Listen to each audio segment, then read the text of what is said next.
continuación, desde el Centro de Noticias Televicentro presentamos Frente a Frente con Renato Álvarez.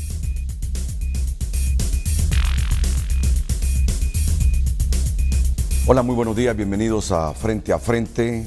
Yo le pido a todos los hondureños que tienen la oportunidad a esta hora de estar viendo el programa, que por favor se queden ahí un ratito, o todo lo que dure el programa. No les puedo exigir todo el programa porque yo sé que tienen que salir a trabajar. E inclusive los que van a salir de su casa en los próximos minutos pueden sintonizar el programa en la frecuencia 640 de AM. Ahí pueden seguir el programa si no se quedan en su casa. Este es tema fundamental para nosotros. Ustedes han escuchado hablar, estoy seguro de eso, de las reformas migratorias en Estados Unidos. Escucharon hablar hace algunas semanas que ya el Senado aprobó esas reformas migratorias, pero que todavía falta un hueso duro de roer, que es la Cámara de Representantes. Hay 11 millones aproximadamente de indocumentados en los Estados Unidos. Y entre esos 11 millones de indocumentados hay una gran cantidad de hondureños que quisieran tener los papeles en regla en aquella nación para no tener ningún tipo de problemas, para no andar con la zozobra que me pueden capturar, luego que me pueden deportar y ahí me arruinan mi vida porque he estado en los Estados Unidos, eso me ha permitido enviar remesas al país, nos ha generado un mejor nivel de vida a mi persona, a mis familias que están allá en el país. Y si abruptamente viene la migra, me captura y me deporta, ahí se rompe todo ese ciclo evolutivo de mejorar. Así piensan muchos hondureños. Ya viviendo con sus documentos, ya obteniendo la residencia, pues hay más salud mental, hay más seguridad, hay más autoestima de quién soy viviendo en los Estados Unidos. Y por eso todos anhelamos esas reformas migratorias. Pero fíjese que yo en los últimos meses he venido escuchando aquí en el país a diferentes organizaciones que advierten de que esta reforma migratoria como tal y así como se ha planteado no es tan conveniente. Y mi primera reacción cuando yo escuché estos comentarios fue, bueno, ¿por cuántos años venimos exigiendo las reformas migratorias? Y ahora que parece que las reformas migratorias se van a aprobar en Estados Unidos, estamos diciendo que cuidado, que pueden haber problemas. Eso me llamó poderosamente la atención. Pero en las últimas horas, debo admitir, en las últimas horas he leído los argumentos de las personas que advierten de que estas reformas migratorias, así como están planteadas en Estados Unidos, no nos convienen al 100%.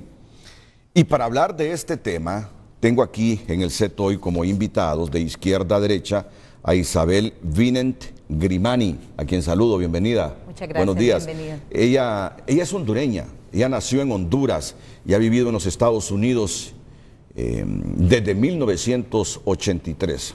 Intermitentemente, ¿verdad? Está en Estados Unidos, luego por cuestiones de estudio viaja a otro país, está en Honduras, pero ella tiene su residencia en Estados Unidos. En casi 30 años de trabajo por la justicia social, tiene experiencia de trabajo con organizaciones de base, jóvenes indígenas, inmigrantes, mujeres rurales. Así que, de nuevo, la bienvenida para Isabel Vinent Grimani. Aquí, a mi lado izquierdo, a don Óscar Chacón, que es el director ejecutivo de la Alianza Nacional de Comunidades Latinoamericanas y Caribeñas, una red de organizaciones comunitarias lideradas por inmigrantes latinoamericanos y caribeños que buscan mejorar la calidad de vida de sus comunidades, tanto en los Estados Unidos de América como en sus países de origen. Es originario de El Salvador, don Óscar Chacón. Un placer estar con ustedes. Así como si fuera de Honduras. Casi como que fuera hondureño, sin duda alguna. Estoy seguro que tiene familiares en Honduras. Poquitita la diferencia, sin duda. Sí, claro. Así sucede cuando uno va a El Salvador, a cualquier municipio del Salvador, siempre uno encuentra, fíjese que yo conozco a unos hondureños, fíjese que yo tengo una tía en Honduras, fíjese que yo tengo un primo en Honduras. Así estamos relacionados históricamente con El Salvador. Y está Karen Valladares aquí a mi lado derecho del Foro Nacional de Migraciones de Honduras. ¿Qué tal, Karen? ¿Cómo está? Buenos días y gracias por la oportunidad. Bueno, ¿qué hay de bueno en lo aprobado por el Senado? Ya les dije que las reformas fueron aprobadas por el Senado, ¿verdad? Claro. Antes de escucharlos a ellos con su disertación, ¿qué hay de bueno en lo aprobado por el Senado? Muchas solicitudes de visa se procesarán más rápidamente.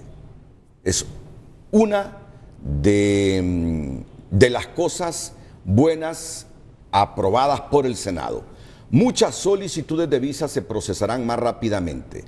Las solicitudes de visas para familiares inmediatos, es decir, cónyuges e hijos menores de edad, presentadas por los residentes permanentes, serán procesadas de la misma manera que se procesan las presentadas por los ciudadanos estadounidenses. Esto es bueno. Las personas que tenían 16 años o menos cuando llegaron al país y que califiquen podrán solicitar residencia permanente en 5 años. También es muy bueno. Las solicitudes de quienes han estado en los Estados Unidos bajo algún tipo de estatus legal o en patrón de espera por una visa de residente permanente podrán solicitar residencia 1 año después de la aprobación de la ley. Muy bueno. Las personas sin papeles que califiquen recibirán permisos de trabajo, podrán viajar y regresar del extranjero y no serán deportables por el simple hecho de no tener autorización migratoria. Muy bueno, pero ¿cuáles son los aspectos preocupantes de dicha propuesta? Y con eso vamos a darle el espacio a nuestros invitados para que lo expliquen. Yo solo leo las líneas generales. ¿Qué aspectos son los que preocupan de la propuesta? Primero, hasta un 25% de la población sin papeles pudieran quedar excluidos. O sea que no todos los aproximadamente 11 millones van a tener opción a los papeles.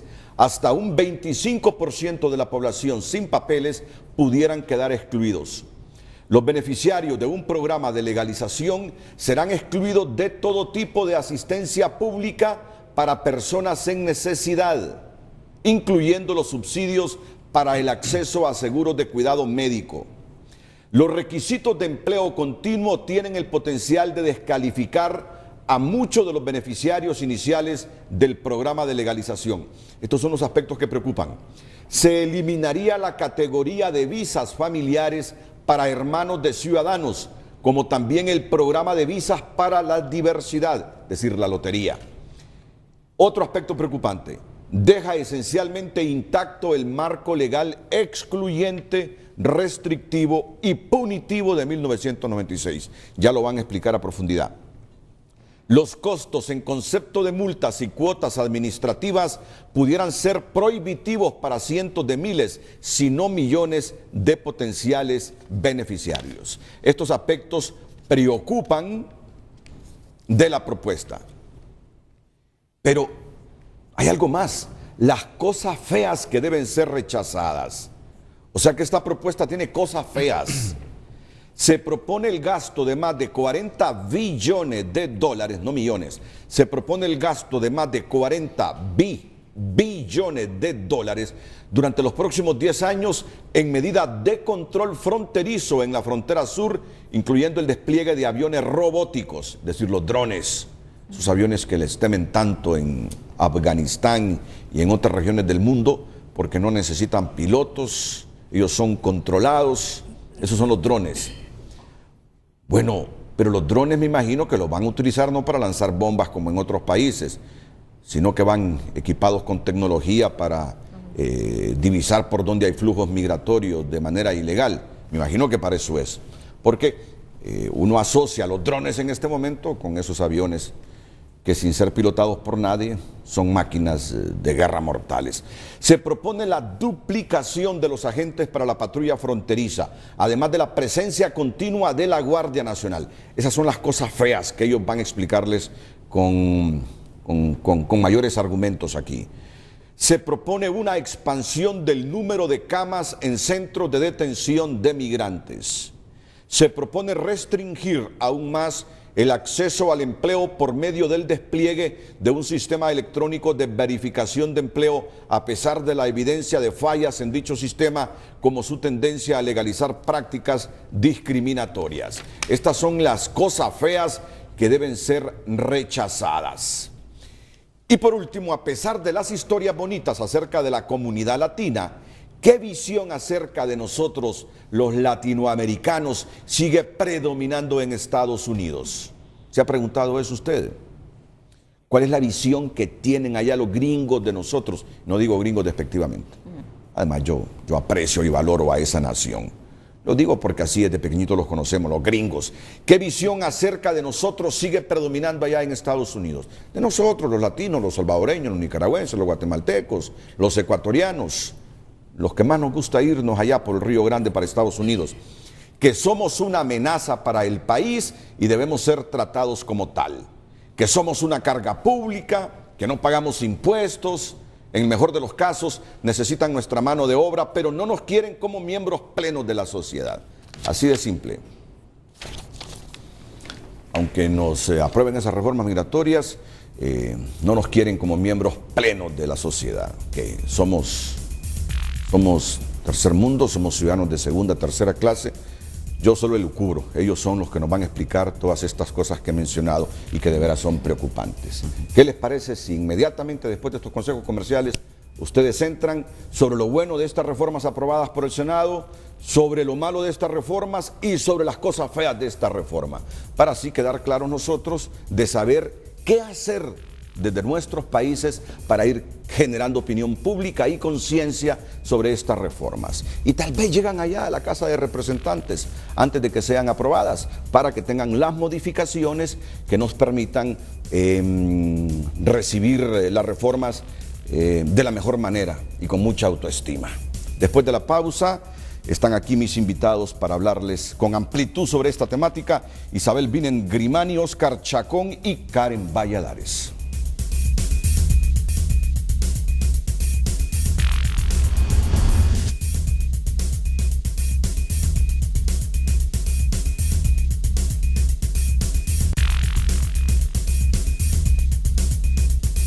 Bien, una premisa que debe quedar clara.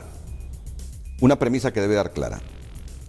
Ellos no están y ellas no están contra las reformas, sino contra las cosas preocupantes y contra las cosas feas de la reforma. Se han luchado por las reformas toda la vida, ¿verdad? Por supuesto. Yo creo que ahí no me supe explicar al comienzo, pero eso debe quedar claro. Esa es una premisa irrebatible. Todos estamos de acuerdo con las reformas, pero no muy favorables con las cosas preocupantes o feas de las reformas.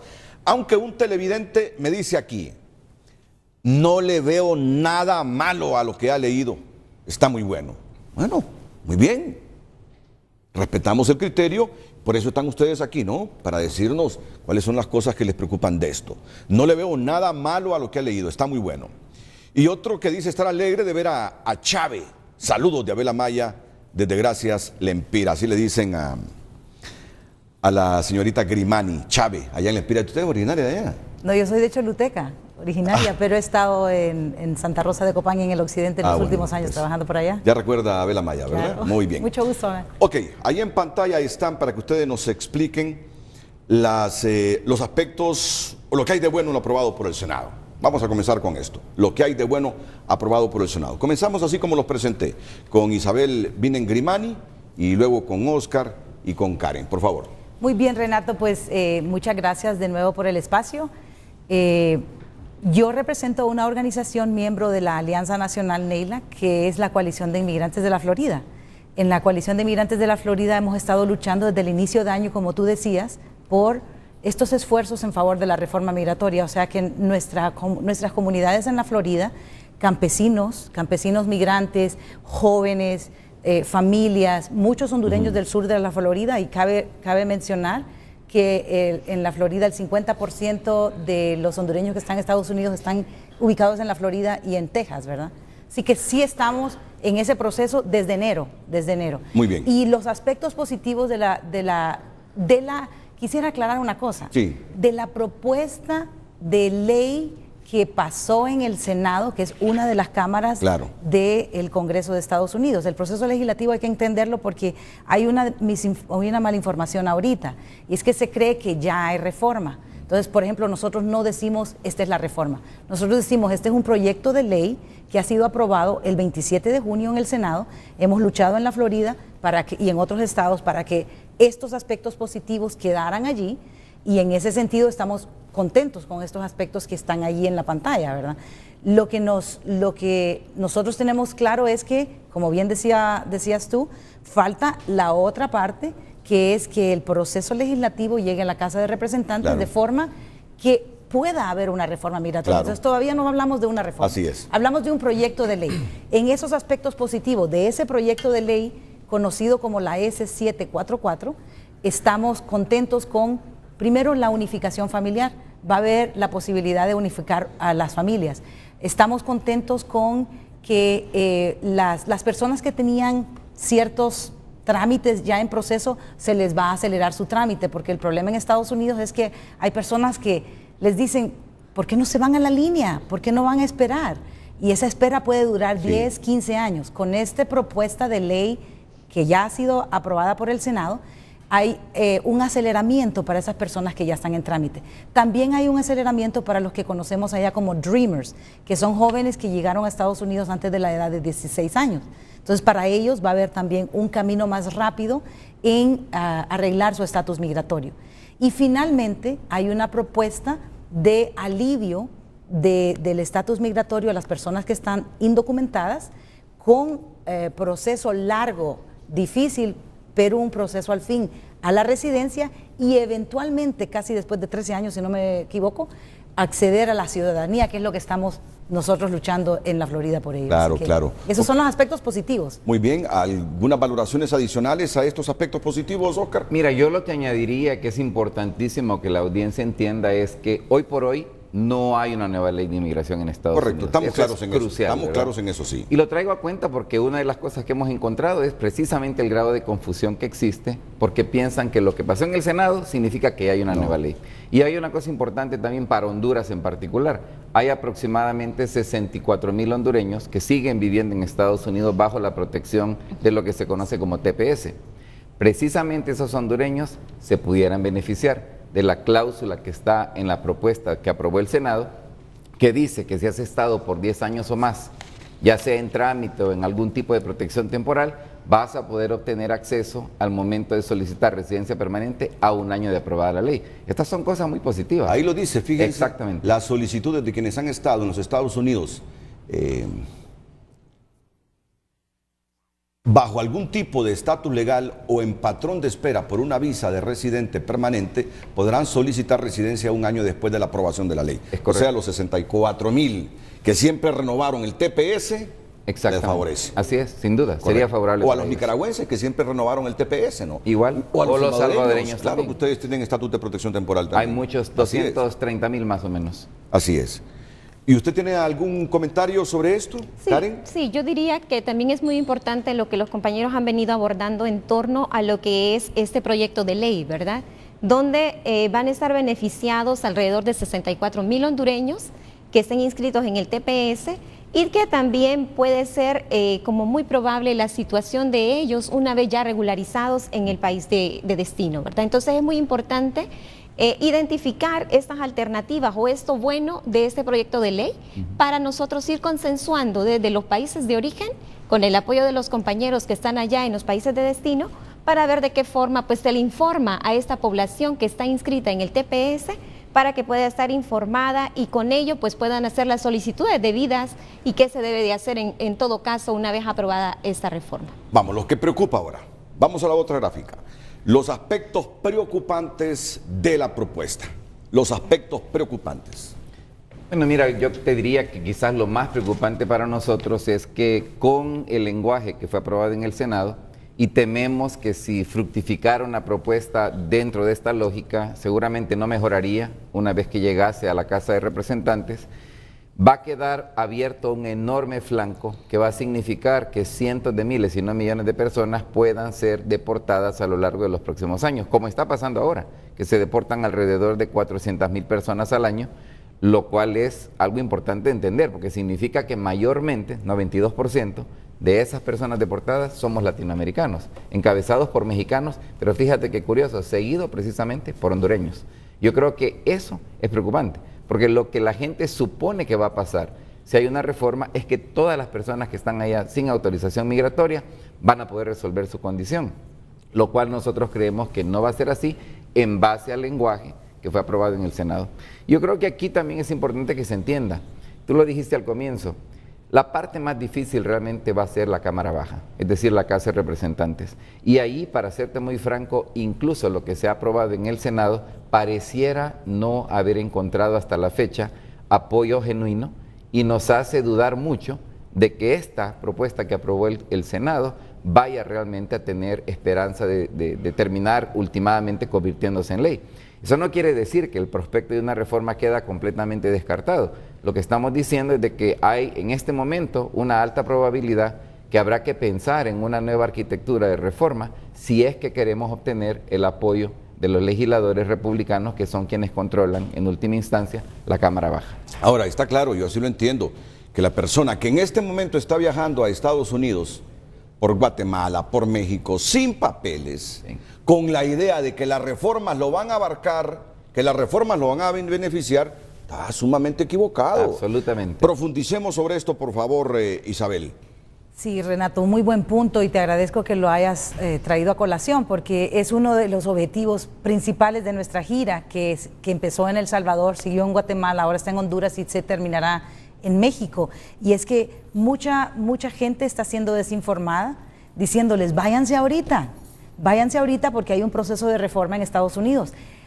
Entonces las familias se endeudan, bien sabes tú, claro, hipotecan su casita, su terreno, se van a Estados Unidos con la ruta que cada vez es, si antes era peligroso hace 10, 15 años, el camino a Estados Unidos es ahora, no podríamos decir peligroso, le queda corto la palabra. Mortal. ¿Verdad? Es mortal, pero no solo para la persona que se arriesga, sino para la familia que la envía y la familia que lo está esperando, porque como hay secuestros en el medio, entonces las personas en el país de origen y en el país de destino corren un riesgo enorme también, así que el camino es bastante grave, pero si te están engañando diciendo que vas a ir a beneficiarte de un proceso de reforma que no ha terminado y que, como bien decía Oscar, está en un proceso de incertidumbre en estos momentos.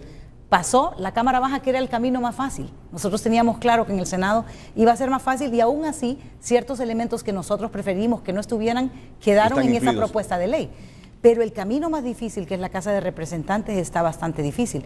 Por ejemplo, ahorita en agosto el Congreso paró a lo que le llaman una vacación del Congreso, ¿verdad?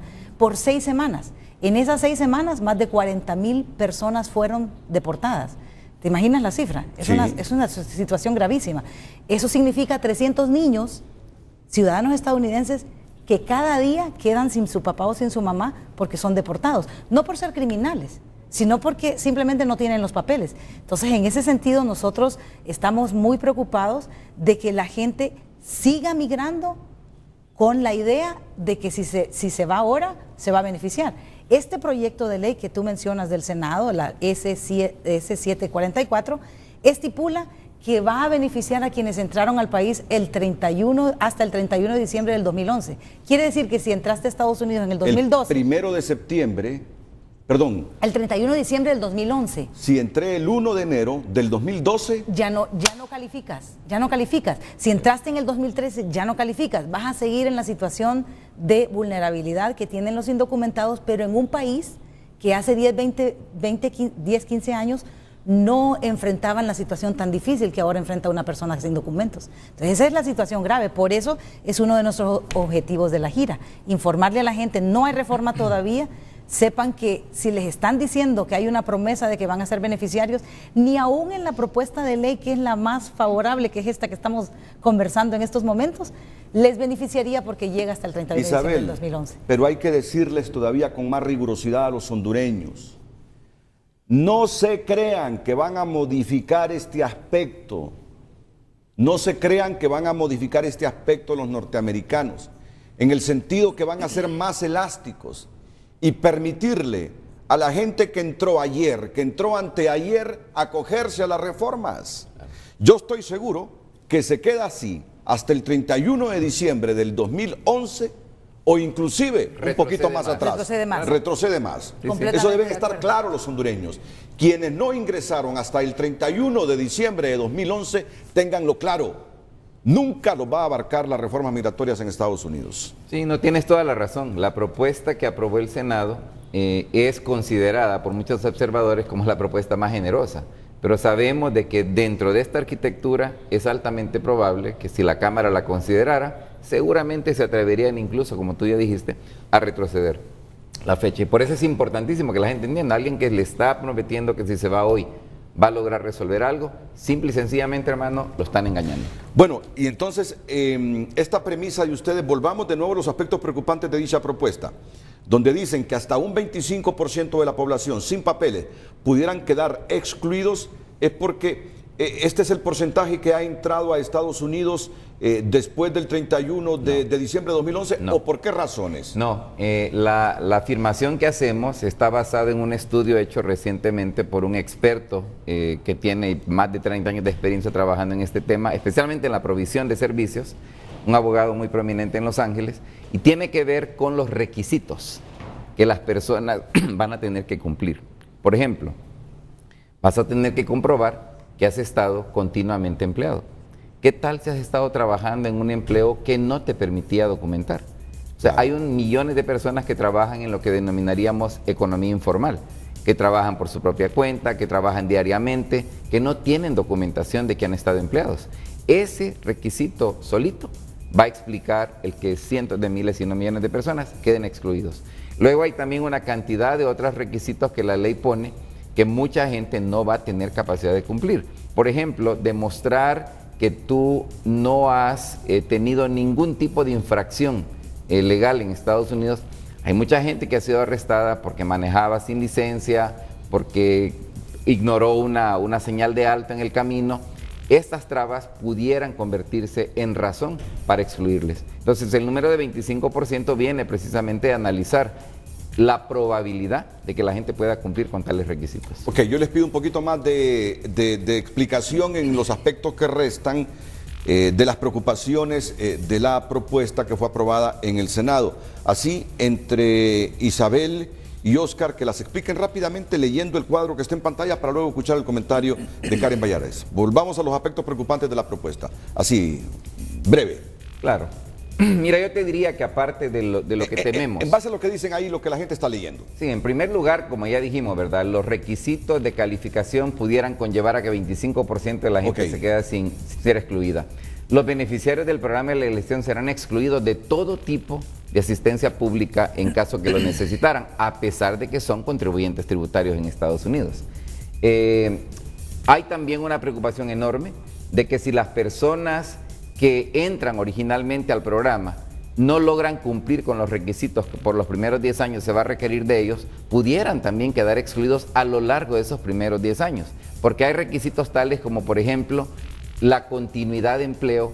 No podés estar desempleado por más de 60 días o quedás excluido del programa. Entonces, solo son ejemplos de las cosas que nosotros creemos son preocupantes. Pero esto es duro. Los beneficiarios de un programa de legalización serán excluidos de todo tipo de asistencia pública para personas en necesidad, incluyendo los subsidios para el acceso a seguros de cuidado médico. ¿Y eso por qué? ¿Por qué tanta dureza? Bueno, viene a razón de lo que tú también dijiste al comienzo del programa. Tiene que ver mucho con cómo se nos ve. Hay que entender de que cuando se te ve como un problema, como una carga pública, como una amenaza, pues esto es lo que recibes, un trato tan restrictivo como el que está planteado lamentablemente en este tipo de propuestas. Se eliminaría la categoría de visas familiares para hermanos de ciudadanos, como también el programa de visas para la diversidad, la lotería. ¿Y eso por qué? ¿Por qué tanta dureza? Isabel. Bueno, en realidad hasta ahora existía esa posibilidad de que pudieras pedir a un hermano, a un familiar, y eso lo van a restringir. Es uno de los elementos en que por eso aparecen justamente aquí. Nos preocupa muchísimo porque es la forma en la que se puede unir a la familia. Vos tenés un familiar que está allá, tiene papeles y puede pedir entonces a alguien que pudiera estar cerca tuyo. Entonces es una situación bastante grave. El otro aspecto que continúa es bien grave también, y es que hay un sistema de verificación de empleo electrónico muy fallido, que ha resultado ser verdaderamente un desastre, pero que lo están proponiendo que fuera obligatorio en todo el país. Eso restringiría la posibilidad de acceder al empleo a la mayor parte de nuestra gente, aún a los que queden excluidos de una propuesta de ley como esta, ¿verdad? Entonces, hace cada vez más difícil la posibilidad de que salgan adelante, de que puedan darle comida a su gente, a su familia, el sustento, etcétera. Así que este programa conocido como E-Verify, de verificación de empleo, es bastante preocupante también. O sea que aquello de que el ciudadano, bueno, quien alcanzó la categoría de ciudadano, mandaba a traer a la mamá, eso se iba a continuar, ¿verdad? Pero que ya luego la mamá ciudadana mandaba a traer a la hija, que luego la hija al hermano. No, la reforma termina con eso. De hecho, Renato, a nosotros nos preocupa enormemente que con este enfoque de reforma, de lo que verdaderamente estamos hablando es de dar inicio a un proceso que reoriente la naturaleza de la política de inmigración de Estados Unidos, del concepto de unidad familiar, a un concepto mucho más regido por la idea de que el nuevo inmigrante debe de ser gente con altas destrezas laborales y que sea necesario dentro del mercado laboral estadounidense, sin importar realmente el tema de la unidad familiar.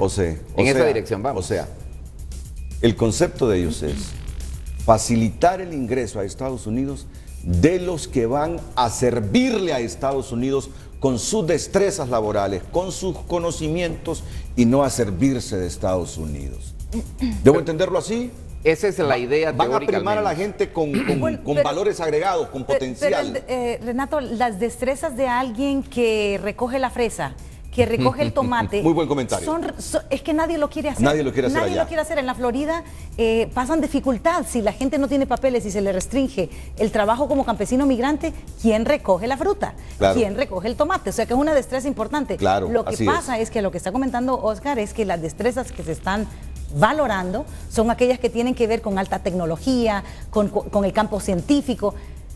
Gente que es lumbrera, que son estudiantes de doctorado, que van a aportar en el campo de las ciencias, por ejemplo, y de la tecnología. Pero las destrezas de cómo construir casas, de cómo cuidar los jardines, son destrezas. Como limpiar hoteles. Cómo limpiar hoteles, que ni los mismos estadounidenses quieren ya desempeñar esos trabajos. Esas destrezas también son importantes y son un aporte. Bueno, pero ¿qué van a hacer ellos? Si no les gusta trabajar en estos aspectos, ¿qué van a hacer sin gente que trabaje en estos rubros? Y ese precisamente lo que nosotros creemos es que la política de inmigración debe de tener mayor sentido común.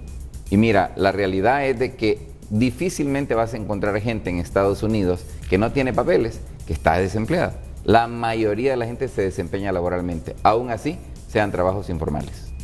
Y bueno, lo último de los aspectos preocupantes, los costos en concepto de multas y cuotas administrativas pudieran ser prohibitivos para cientos de miles, si no millones de potenciales beneficiarios. O sea que las multas para los indocumentados van a ser más severas que para el resto de la población. Sin duda. ¿Así? Sí. Así lo estamos hablando de miles de $1000 dólares por persona, que para una familia de 4 o 5 miembros, pues puede ser efectivamente prohibitivo. Por eso el cálculo de que solo un 25%, claro, probablemente, y algunos calculan incluso más alto, van a ser verdaderamente los beneficiarios. Mira, hay un aspecto que nos preocupa y que lo señalamos, y es que esta propuesta no desafía en lo mínimo el marco legal establecido en 1996. Si alguna vez usted se preguntó por qué tanta gente es deportada de Estados Unidos hoy en día, la explicación en pocas palabras es la ley del 96. Porque la ley del 96 cambió las reglas del juego de forma tal que incluso yo, como residente permanente de Estados Unidos, si resulta que en mi pasado de juventud cometí algún tipo de indiscreción legal, vamos a ponerlo muy concreto, me emborraché, hice un desorden público, la policía vino, me arrestó, me castigaron por la falta que cometí en aquel entonces, pero ahora a mí se me ocurre que quiero ser ciudadano. Meto una solicitud de ciudadanía, ese cargo relacionado a desorden público de hace 20 años, me aplica retroactivamente y me hace deportable. Aún con la residencia permanente. Exactamente. O sea, si tú examinas quiénes eran el 1.8 millones de personas deportadas a lo largo de los 5 años pasados, vas a encontrar que muchos de ellos fueron residentes permanentes, excepto que les ha aplicado esta ley a la que nos referimos. Y no lo desafía en nada la propuesta que hoy se ha presentado. Tampoco desafía en nada, Oscar, y corrígeme si me equivoco, la Polimigra, lo que nosotros conocemos como la Polimigra, que en el 96 se establecen programas en los que la policía, que no debe fungir como agente de migración, puede detener a alguien y pedirles papeles según ciertos programas. Eso se llegó al extremo en el estado de Arizona. Entonces, el que la policía pueda apoyar los esfuerzos de los agentes de inmigración es bastante preocupante, porque en los barrios o en las comunidades donde vive nuestra gente hay crímenes, por ejemplo. Entonces ya la gente ahora tiene terror de estar cerca de la policía, porque ya no saben si la policía los va a llevar a la migra. Así que ese es otro aspecto de la ley del 96 que queda intacto con esta propuesta de ley. Así, breve, para ir a la pausa. Lo vamos a continuar con los otros aspectos. ¿Ustedes qué están haciendo en Guatemala, en El Salvador, en México y en Honduras? ¿Cuál es el propósito de ustedes? Claro, mira, ya los tocamos en buena medida. Sí, ustedes lo más dijeron que no los engañen, ¿verdad? Lo más a los importante potenciales migrantes que no los engañen. Es que la gente entienda que hoy por hoy no hay ley y que si le están ofreciendo que le van a llevar para que usted se beneficie, simple y sencillamente lo están engañando, lo quieren robar y es importante prevenir ese tipo de abuso. Creemos que es urgente que la gente entienda los riesgos del tránsito. Porque yo fui un iluso al comienzo del programa, al decir que al socializar las cosas preocupantes y feas de la reforma, de repente generábamos más conciencia, una opinión pública favorable a las cosas preocupantes de las reformas y que desde aquí podríamos influenciar allá en la Cámara de Representantes. No creo. O si creen ustedes. Bueno, esto es una cadena, ¿verdad? Desde aquí moviendo y ustedes actuando y trabajando allá, manifestándose, presionando, y tal vez esa es la cadena. No, definitivamente. Yo creo que precisamente la presencia de Karen con nosotros esta mañana es un ejemplo de que nosotros buscamos precisamente ese vínculo con organizaciones de sociedad civil en Honduras para hacer ese tipo de sinergia de la que tú estás Excelente, hablando. Formidable. Karen, valoraciones sobre todo esto que han comentado. Bueno, yo aquí rescataría algo muy fundamental, que gracias al espacio nosotros podemos dar o informar a la población en general que en este momento está tomando la decisión de irse. Obviamente que migrar o no migrar, nosotros siempre lo consideramos que es un derecho. Y lamentablemente en nuestro país ya no se considera como una alternativa, sino que yo me voy porque me tengo que ir. Pero bien enmarcado ha estado todo lo que nuestros colegas de la NEILAC nos han venido a informar de lo que es la reforma, que es un proyecto de ley que no está aprobado y que toda esta situación o aspectos preocupantes de dicha propuesta, que también son elementales en el trabajo diario que nosotros hacemos como una organización que trabaja con la población migrante, donde nosotros nos hemos dado cuenta de que la situación es alarmante, donde van a haber más controles fronterizos, donde van a haber sensores de tierra, donde van a haber muchas situaciones que pueden poner en peligro a nuestra población. Y recordemos que la mayoría de nuestra población es hondureña y hondureños que están migrando. Y no podemos dejar de fuera pues la situación de los niños y niñas también que se están yendo. Correcto. Y todo este proceso también preocupante de la no categoría de visas familiares. Yo creo que también aquí es un papel sumamente importante y que es importante recalcarlo, porque ¿cuántas madres están en Estados Unidos y que sus hijos están yéndose no acompañados porque quieren encontrarse con su mamá? Pero ¿qué nos dice esta propuesta? De que solamente las personas que entraron el 31 de diciembre de 2011, como ustedes bien lo han venido abordando, que son las personas expertas en el tema, que están en la vivencia día a día allá en Estados Unidos, ustedes mismos lo han puesto, pero como diría yo, más claro como el agua no puede estar. Donde podría ser más bien más restringido el proceso para estas familias. Entonces, ¿qué va a pasar con nuestra población hondureña y hondureños que están intentando irse? También lo que decía Oscar, que para mí es sumamente importante y rescatable, es el hecho de que no se puede seguir mintiéndole a las personas en decirles, la mayoría coyotes que se están llevando a nuestros hondureños y hondureñas, en decirles que si se van ahora, van a aprovechar lo que es la propuesta de la reforma. Yo creo que es importante también, y por eso nosotros hemos compartido estos espacios con ellos, que vamos a tener pronto un conversatorio donde se va a abordar esta temática también, porque creemos que es importante que la población esté informada. Y yo diría, si los centroamericanos, hondureños y hondureñas que en este momento pues nos están viendo, diría yo que es importante que tomemos estas medidas, que es importante que esta información que ha sido abordada acá realmente se valorice y se piense, porque no podemos dejar una situación alejana a lo que realmente se está viviendo en Estados Unidos. Como decía Chévez también, ¿verdad? La situación de quien recoge la fruta, de quien hace a los hoteles, de quien está cuidando niños y niñas de los extranjeros. son nuestros propios hondureños y hondureñas. Y todas estas medidas restrictivas realmente vienen a ser una denotación de que continuamos viendo a nuestra población migrante no como una persona de derechos, sino que siempre lo estamos viendo como un criminal con todo esto que se está dando en la parte que nos preocupa, como dentro de esta propuesta marco que está todavía en discusión. Muy bien, hay muchas más cosas e interesantes cosas que debatir, que socializar esta mañana aquí en Frente a Frente respecto a esta propuesta que fue aprobada en el Senado, que tiene que conocerla, no sé si este año, la Cámara de Representantes en relación a las reformas migratorias. Vamos a venir con las cosas feas que deben ser rechazadas. Y si ustedes dicen las cosas feas que deben ser rechazadas, es porque creen que existen algunos mecanismos como los que están haciendo para tratar de influenciar en la Cámara de Representantes al final. Así que atentos, porque en estos tiempos creo que no hay familia hondureña que no tenga un pariente indocumentado en Estados Unidos. Creo que no hay familia hondureña que no tenga un pariente indocumentado en Estados Unidos. Un amigo. Estamos ligados a los indocumentados, así de veras. Nos debe importar lo que les pase a ellos y en lo que podamos hacer desde aquí, pues con mucho gusto lo hacemos. Espérennos que regresamos inmediatamente después de estos consejos comerciales.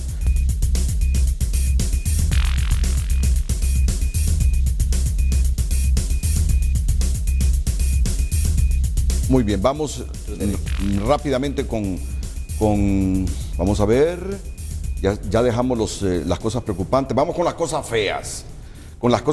Pero antes me parece que la pregunta que nos hace nuestro colega Melvin Duarte es importantísima. ¿De qué manera pueden incidir nuestros gobiernos para revertir las cosas duras que tiene esta propuesta de ley, Oscar?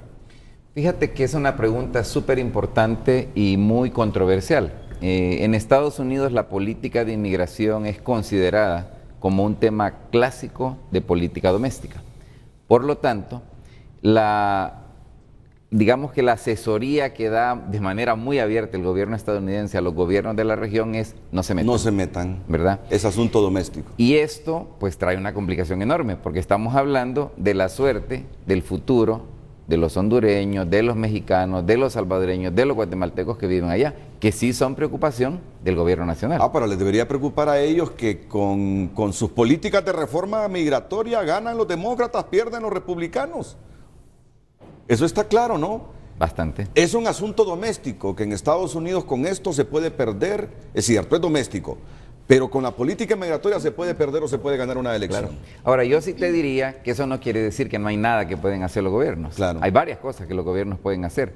La primera que nosotros consideramos que sería ideal que los gobiernos hicieran con más fuerza es educar.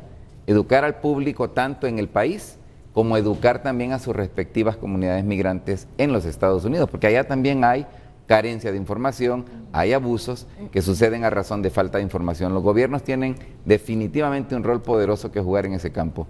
En segundo lugar, los gobiernos también pueden hacer una diferencia poniendo sus voces, tal vez no en el plano doméstico de Estados Unidos, pero en los ámbitos regionales. Existe, por ejemplo, la Conferencia Regional sobre Migraciones. Sería fabuloso que los gobiernos de la región jugaran un papel en el plano diplomático de tratar de poner en claro cuál es la perspectiva de ellos sobre qué tipo de reforma más convendría, por supuesto para Estados Unidos, pero para los países de la región también. Vamos con las cosas feas que deben ser rechazadas.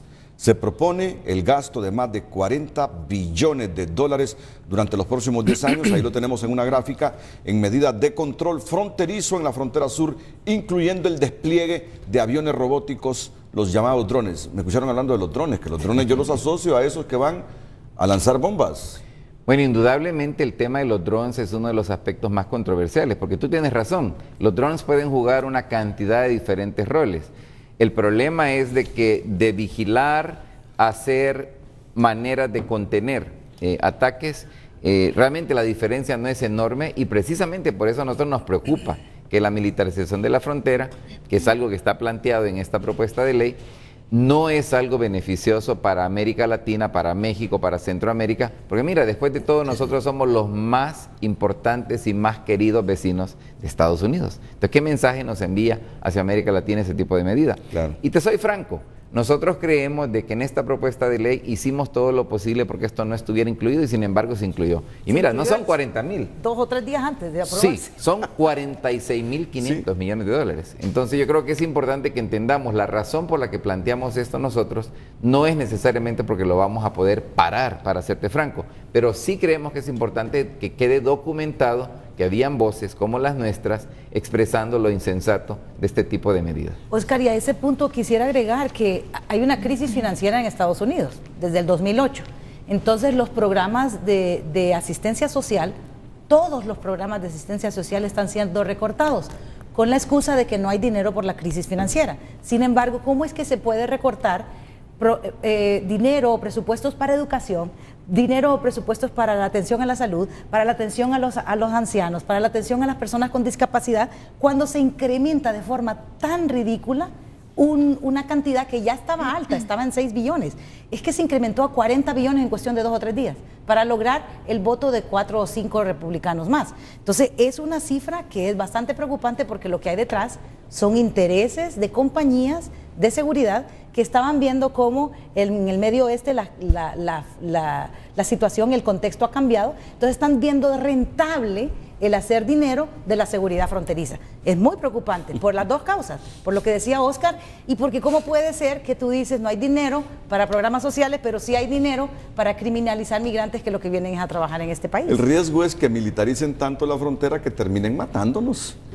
Bueno, y mira, ya hay casos. Sí. Si uno examina lo que ha pasado a lo largo de los pasados 15 años, es obvio que a más militarización de la frontera, más muertes en la frontera. Claro. Se propone la duplicación de los agentes para la patrulla fronteriza, además de la presencia continua de la Guardia Nacional, lo que hablaban aquí Oscar y Chabela. Así la conocen en Honduras a Isabel. Chabela. Se propone una expansión del número de camas en centros de detención de migrantes. Sí, hablemos de eso un poquito, Renato, ese es un punto muy importante. De nuevo hay compañías detrás de estos esfuerzos, hay compañías muy poderosas, multibillonarias, que buscan la detención de los inmigrantes, no porque sean criminales de nuevo, pero es un negocio súper rentable. Más de 34,000 o 35,000 indocumentados o personas inmigrantes que son detenidas no por ser criminales sino por ser indocumentados, pasan la noche en una cárcel. Esas cárceles son parte de compañías que llevan cárceles privadas, son llevadas por cárceles privadas con dinero de los impuestos y reciben una ganancia de $200 por cada persona que por una noche pase la noche en esa cama. Entonces hay un dinero grandísimo de dos compañías que son las más grandes, que tienen más de 250 centros de detención privados. Y por eso esta cláusula en realidad va hacia ellos. Nos preocupa enormemente. Muy preocupante. Sí. Cada noche que pasa son detenidas en algún centro de detención de Estados Unidos hasta 36,000 personas. ¿Cada noche? Cada noche. Así es. Son detenidas 36,000 personas. Hasta 36,000 personas. El número oscila entre 32. ¿Verdad? Sí, de los sin papeles. De las personas sin papeles. O sea que cada noche hay hondureños, hay salvadoreños, hay nicaragüenses ahí en esas camas. Bueno, miren, en orden de prioridad son mexicanos, hondureños, guatemaltecos y salvadoreños. Esas 4 nacionalidades componen el 95% de la gente detenida. Y mientras más noches pasen, más rentable para la compañía. Así es. Entonces, por eso hay casos, no te imaginas cuántos casos de familiares hondureños, guatemaltecos, mexicanos nos llaman. Estamos buscando a nuestro familiar. El gran paso es encontrarlos. Por eso aquí las agencias consulares serían bien importantes para que nos apoyaran. Primero, encontrar el familiar. Una vez se encuentra en el centro de detención, el proceso puede durar unos cuantos días, si es una deportación rápida, o puede tardar meses. Hay gente que ha estado en la cárcel por no ser criminal, hasta 12 meses. Imagínate cuánto dinero, $200 por día, esa persona le repercute a esa compañía. Y lo otro que está clasificado entre las cosas feas Se propone restringir aún más el acceso al empleo por medio del despliegue de un sistema electrónico de verificación de empleo a pesar de la evidencia de fallas en dicho sistema como su tendencia a legalizar prácticas discriminatorias. Es el último punto de lo que ven ahí ustedes en pantalla. ¿Qué significa todo esto, Oscar? Mira, en Estados Unidos desde 1987, como consecuencia de una reforma a la ley en el 86, se ha tratado de restringir el acceso al empleo a personas que se supone que no deberían de estar en Estados Unidos. Ha sido verdaderamente imposible tal cosa, y la prueba más fehaciente de eso es que hay hoy por hoy alrededor de 11 millones de personas que viven en Estados Unidos, que trabajan, la mayoría de ellos, aun cuando no tienen una autorización para estar allá.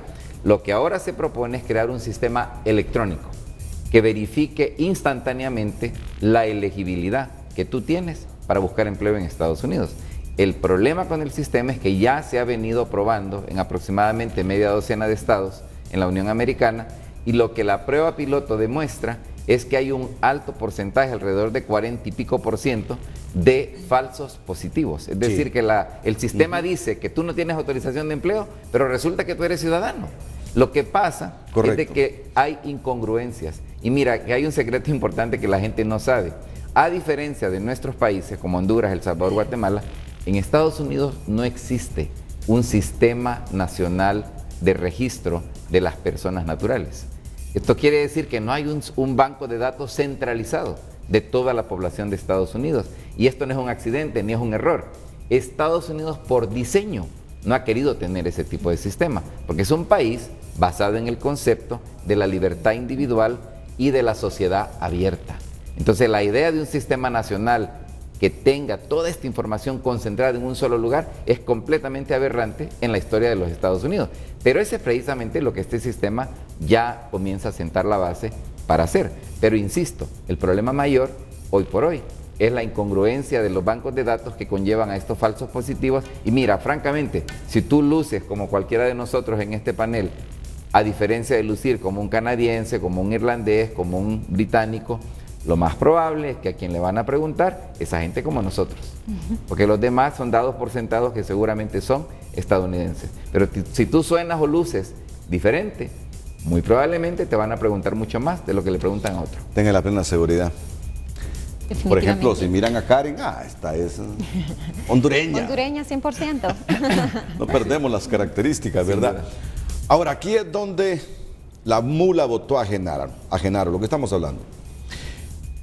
En el estado de la Florida hay muchos haitianos, en el estado de la Florida hay muchos haitianos y no los persiguen. ¿Pero es por lo del terremoto? Fue por el TPS. El TPS benefició, después de una lucha de muchos años, a la población haitiana, y hubo que aguantar un terremoto de las dimensiones que vimos en Haití para que el TPS pudiera ser concedido a la población haitiana. Ellos estaban peleando por el TPS mucho más antes, pero no se los otorgaban. Yo había leído italianos, no haitianos. En el estado de la Florida hay muchos italianos y no los persiguen. Yo les iba a decir, aquí es donde la mula votó a Genaro. Son europeos, no los van a perseguir, pero no es haitianos. No, yo creo que nosotros no podemos pasar desapercibido que después de Mitch hubo muchos jueces. Cuando los hondureños sin papeles, que ya tenían requisitos, iban con el testimonio, yo perdí esto en mi ciudad, hubo destrucción, no hay empleo, muchos jueces dijeron, residencia para él, residencia para él. Igual pasa con los haitianos, pues uno de los terremotos más fuertes en los últimos años. Pero no es residencia, Renato. Sí, correcto, es estatus, que movió hasta el eje de la tierra. ¿Saben algo? Y esto es lo que a mí no me gusta de Estados Unidos, como no me gusta de Europa. Esto es lo que a mí particularmente me hace no viajar mucho. Ya no me gusta viajar mucho. Porque si hay cosa que me molesta a mí, es el racismo. Si hay cosa que me choca, que va contra mis creencias, contra mis valores, es el racismo. Yo he visto racismo en Estados Unidos, he visto racismo en Europa. No nos quieren como miembros plenos de la sociedad. Yo siento que no nos tratan como seres humanos. Exacto. Ese es el puntito que ellos clasifican como que, a pesar de las historias bonitas acerca de la comunidad latina, ¿qué visión acerca de nosotros sigue predominando en Estados Unidos? Claro. Tiene que saberlo usted, Tiene que saberlo usted, máxime si es como soy yo, que rechazo el racismo. Y si yo voy a un aeropuerto en Estados Unidos o otra región del mundo y ya miro que un agente de migración me queda viendo mal, como algunas veces me ha pasado, o por el hecho de que me mira así rasgos latinos, ya para un cuartito a ver si llevo droga, como me pasó en un aeropuerto de San Francisco. Desde esa vez quedé curado a viajar lo mínimo. Qué mal se siente uno. Yo venía de Tokio, Japón, aterricé en San Francisco. Y bueno, simplemente porque un agente de migración hablaba español y estábamos conversando, me preguntaba que de dónde venía y tranquilo, era de ascendencia mexicana. Ya se acerca un gringo a preguntarle que qué estaba hablando conmigo. Ya quedé marcado. Y el español que me atiende, no te preocupes, me dice. Así son estos, me dice. Ya revisándome a ver si andaba drogas. Ya miré el trato mal.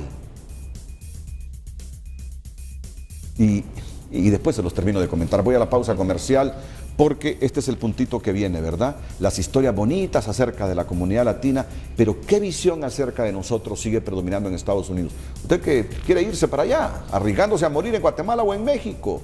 El problema no solo es el trayecto, también es estando allá. Reconociendo las cosas positivas que tiene Estados Unidos también, ¿verdad? Por favor, de ahí partimos.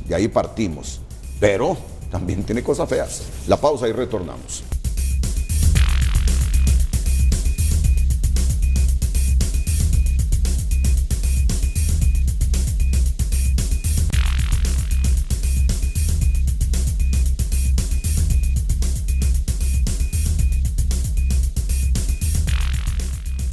Muy bien, Karen, Isabel, Oscar, ya en la recta final, ¿qué tienen que decirnos sobre esto que vemos en pantalla? Yo aquí... Adelante, Karen, por favor. Perdón, Oscar. Yo aquí, yo le comentaba, no en cámaras a Renato, de que para nosotros también ha sido una experiencia lamentable cuando andamos, o sea, andemos documentos o sin documentos, somos migrantes, donde quiera que estemos, ¿verdad? Y que lamentablemente vamos a continuar siendo una amenaza para países de destino, porque se nos considera como una carga pública y no como todo esto bonito que Chévez nos hablaba, ¿verdad? De los que son recolectores de fruta, de los que hacen construcción, de los que vienen con otras habilidades desarrolladas o destrezas. Lamentablemente es triste ver este lado tanto bonito como el otro lado de la moneda real de lo que es la situación de nuestros hondureños y hondureñas que viven en Estados Unidos.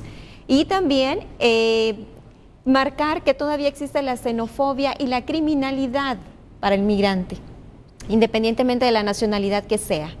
Y más para nuestros hondureños, una vez que vienen deportados, se les continúa viendo como criminales, que a saber qué hicieron en Estados Unidos y que por eso vienen deportados. Y realmente no, son otras situaciones que ya las han mencionado nuestros colegas de NEILAC, que es importante recalcarlas, ¿verdad? Entonces, eso es lo otro, el otro lado de las historias que nuestros hondureños vienen a contarnos. Muy bien. Sí, nosotros en NEILAC hace varios años ya hemos estado claros que el gran problema es esa, cómo se nos percibe. Y por eso, por ejemplo, tú tienes ahí un ejemplar de este folletito que tiene una doble finalidad. Tiene como finalidad protegerse, porque aún si no tienes papeles, tienes derechos garantizados. Y eso es importante y los voy a decir rapidito por si tienen un familiar allá. Del otro lado estarían los derechos, ¿verdad? Le conozca sus derechos. Ese lado. En ese lado hay 4 derechos que nos parecen bien importantes, que los voy a recargar por si alguien habla por teléfono con su familiar y está sin papeles, e incluso llegó el año pasado. Primero, usted tiene derecho a mantenerse callado. Han visto en las películas, ¿verdad? Cuando detienen a alguien que se cree que cometió un crimen, usted tiene el derecho a quedarse callado. No diga que es hondureño, no diga que es guatemalteco, no diga que no tiene pasaporte, no diga que no tiene licencia. Usted puede quedarse callado si quiere. Segundo, bien importante, usted puede no firmar un documento que se le pide que firme. Tanta gente ha sido deportada porque firma una orden de deportación voluntaria. Usted tiene derecho a no firmar y puede decir, yo me abstengo de firmar un documento, y tiene ese derecho. Usted tiene derecho a pedir un abogado, y hay abogados que cuando llegan y visitan a los centros de detención que son abogados pro bono. Y usted, si está en su casa y le tocan a la puerta y no sabe quién es, tiene el derecho de no abrir su puerta, a menos que tengan una orden judicial. Estos 4 derechos son bien importantes. No tiene papeles, pero los tiene. Dígale a su familiar, cuéntele, pregúntele y dígale estas cosas para que se protejan. Y en ese sentido, esta campaña, que es la campaña Somos, tiene con esa finalidad promover una idea de que nosotros en realidad somos gente que contribuimos a Estados Unidos, contribuimos con nuestro trabajo, contribuimos con nuestra riqueza cultural, contribuimos con nuestros valores, la unidad familiar, el valor de la familia y del servicio a la comunidad. Esos son valores que traemos al país, ¿verdad? En ese sentido, todo lo que tú decías antes del racismo es una forma de contrarrestarla. Las leyes no llegan a tocar fondo con el racismo, no llegan a tocar fondo, pero el concebirnos como gente que debe estar en el país, que tiene incluso un aporte fundamental para la economía, para la sociedad, incluso para la política, hace que seamos considerados no simplemente como alguien que hace el trabajo sucio que nadie quiere hacer, sino alguien que puede ser en este país, como lo fueron otros inmigrantes blancos, inmigrantes que después terminan residiendo. Claro. ¿Me quieren responder, por favor, estas preguntas? Los republicanos son enemigos de los hispanos, ¿por qué no de los cubanos?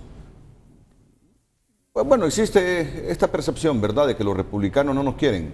Mira, lo primero que hay que despejar en nuestra experiencia ya por varias décadas es que realmente es un mito pensar que los demócratas son nuestros amigos y los republicanos son nuestros adversarios, porque en la práctica no funciona así. Así es. Es más, la peor ley de inmigración a la que me referí en 1996 fue una ley aprobada con amplio número de votos demócratas y fue un presidente demócrata quien estampó su firma haciendo la ley, el presidente Bill Clinton. Es decir, que hay que estar claros. No es cierto de que todos los republicanos son antiinmigrantes o que todos los demócratas son proinmigrantes. Ahora, el tema de los cubanos yo creo que me lleva a un punto que para nosotros, en la Alianza Nacional de Comunidades Caribeñas y Latinoamericanas, es central.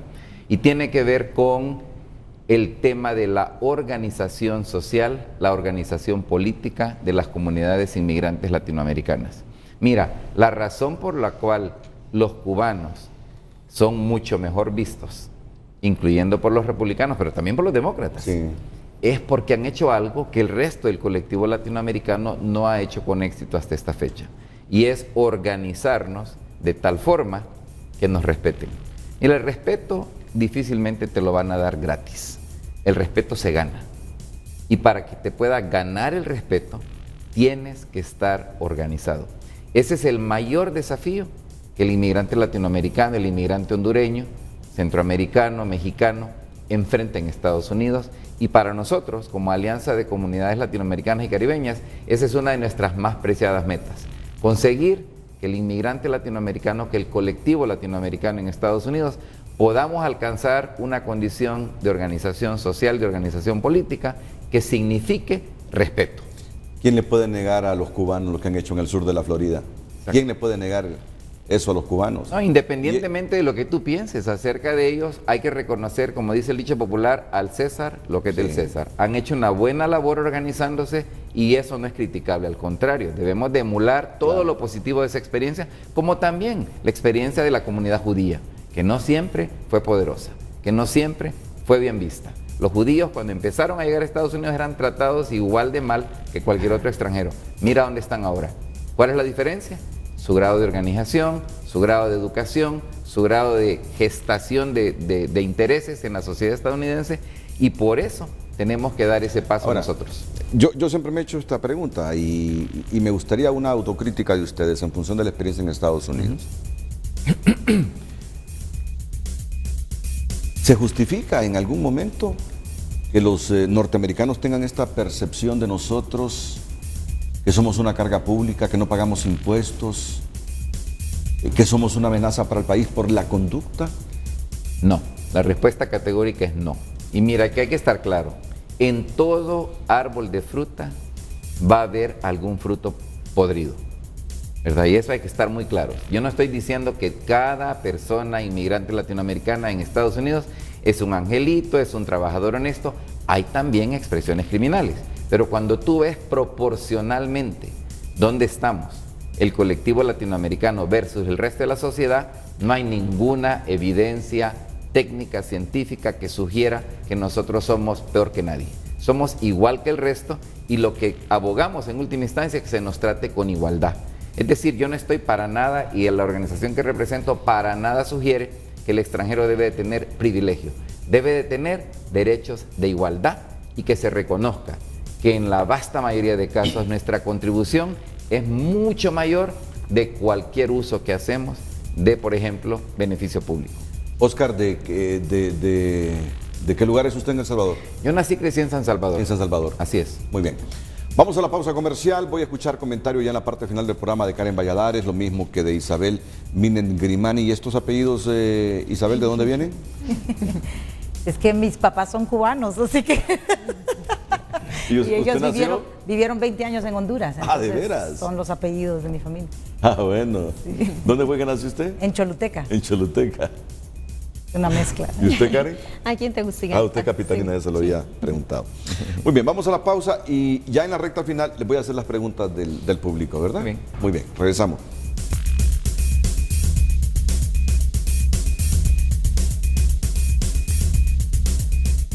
Claro que por la cantidad de preguntas no las puedo leer todas, pero sí soy capaz de identificar las preguntas que resumen el colectivo de todas, que resumen el colectivo de las interrogantes que ustedes formulan. De aprobarse la reforma, ¿se agilizarán las peticiones de residencia para familiares que están en trámite? De aprobarse las reformas en la Cámara de Representantes, ¿se agilizarán las peticiones de residencia para familiares que están en trámite? Sí y no.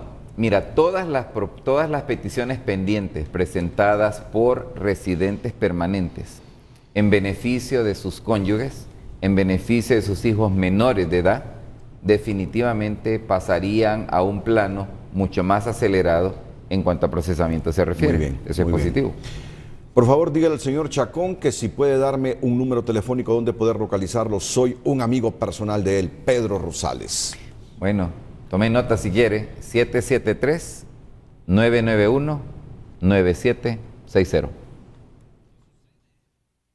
Mi esposo es inmigrante desde el 2005 y yo tengo visa de turista. Mi consulta es, ¿puedo entrar yo en la reforma como cónyuge? Vamos a ver, mi esposo es inmigrante. ¿Qué nos querrá decir? Que ya tiene su residencia. Mi esposo es inmigrante desde el 2005, entonces no tiene residencia. Y yo tengo una visa de turista. Mi consulta es, ¿puedo entrar yo en la reforma como cónyuge? Yo no soy experto en esto, pero creo que no.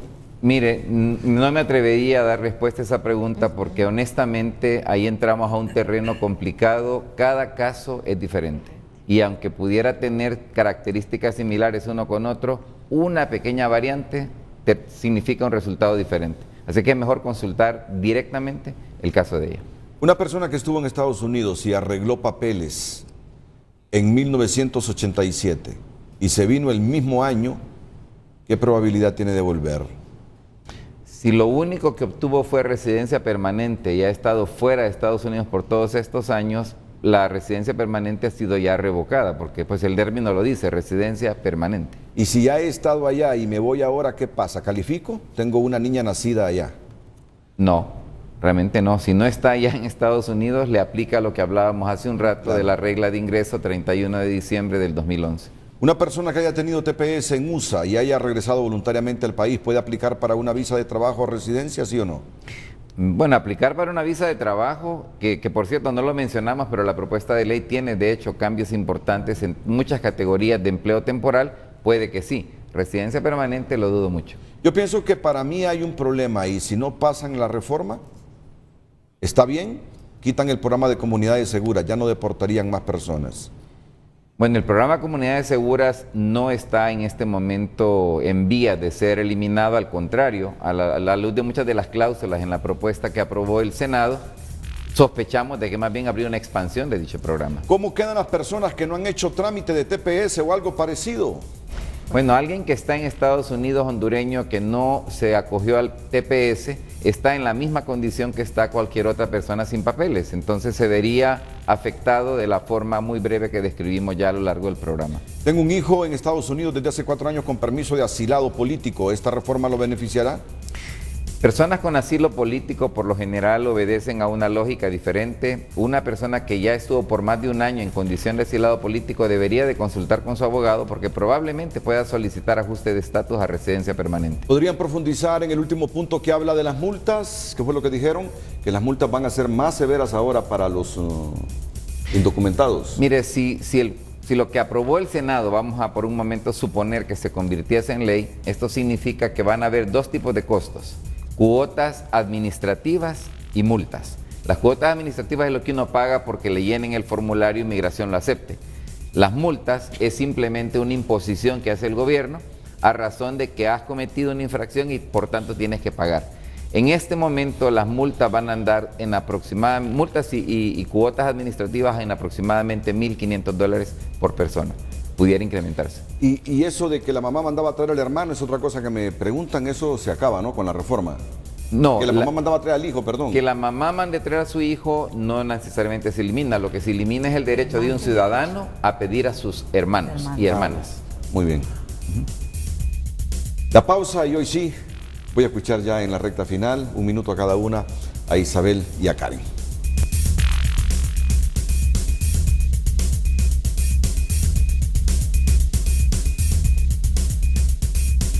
Bien, Karen, para despedirse. Sí, gracias Renato por la oportunidad de habernos abierto el espacio, ¿verdad? Para poder conversar un poco sobre lo que es la reforma migratoria. Aún hay mucho que decir y también agradecerles a los compañeros de NEILAC por darnos esta oportunidad de compartir un espacio en común donde nuestra población en general quede informada y actualizada sobre lo que es realmente la reforma migratoria en Estados Unidos.